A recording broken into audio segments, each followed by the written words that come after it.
Hello, you sexy, gorgeous person. Nice to see you again. I was wondering this morning as I was reading this wonderful book about relationships and about monogamy and non-monogamy. I was thinking if you had actually made a conscious choice in your life and in your love life, as in your romantic life, your relationship life, have you actually made a conscious choice of, so where are the limits? Where are the boundaries?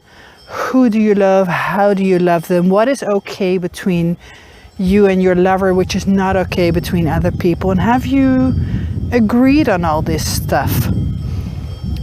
And if you have not, have you come across moments where some boundary was crossed and you were not sure how your partner could even conceive that that was something that was okay with you? Because this is the thing, what happens when we make assumptions, when we don't make agreements, is that we then get into this realm where we think that something is agreed upon or where something is naturally out of bounds, and then suddenly you will find yourself in that situation where you have to discuss with your partner, you know what, actually that makes me feel unsafe or unloved or unappreciated.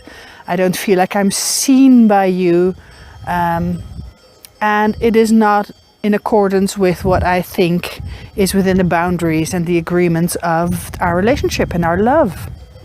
And so this is one of the things that I find really, really interesting, that we don't do much. And the same holds true for when you have an open relationship, because open relationships do not mean that suddenly there are no rules and, you know, you can just do whatever you goddamn please. Actually, no. It means that you still need to have these agreements. And actually, I think there's probably a few more you need to be making than in a monogamous relationship. And some of them are more detailed, to do with, for instance, safe sex, you know, fluid exchange, or so are you okay with somebody going out and dating every night? And is it casual sex that you think is fine for your partner to have? Or are you feeling safe and valued if your partner falls in love with another person? So all of these things are things to talk about when you are opening up your relationship and you choose to be non-monogamous together. So all of these things are choices, and none of them are right, none of them are wrong, and I'm trying to find the light. I'm so sorry.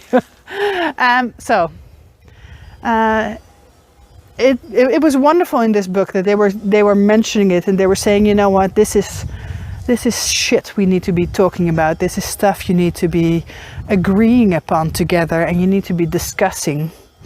And then when you have discussed it, figure out whether or not, you know, live with it for a little while and then come back to it and say, well, was it specific enough? Are we both understanding the same?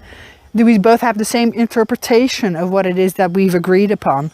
Because those can be different as well. And is it working, or do we need to just throw it out the window because it ends up being bullshit? Or is it specific enough? Do we need to clarify it even more? Or do we need to add to this agreement? And these rules are just horrible words, so let's call them agreements. But basically what I'm saying is relationships are not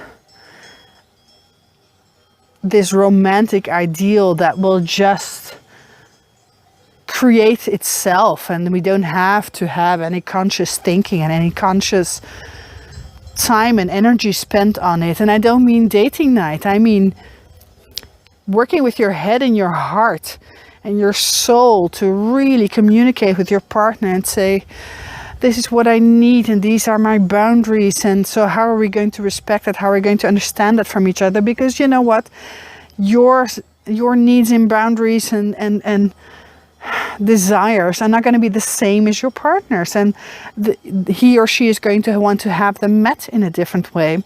So all of these things are things I think are exciting to talk about, because the clearer you get with your partner, the more you can look forward to to living more freely, because that seems like a contradiction, doesn't it?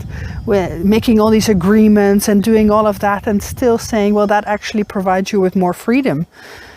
But it does, because when you know what you've agreed upon, you can lighten up, you can relax a little, and there's no need for insecurity, for lots of checking up and checking in. As I said, I think there's always need for checking in, but it's a different kind of checking in. It's not the same kind of soulful checking in, but it's what are you doing and how are you doing it?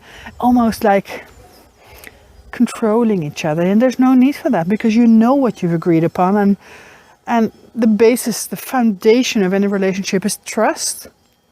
If there's no trust, then the rest of it really, what does it amount to? So there's my 2 cents for tonight and this beautiful setting sun, and I'll speak to you again soon. Good night. Take care.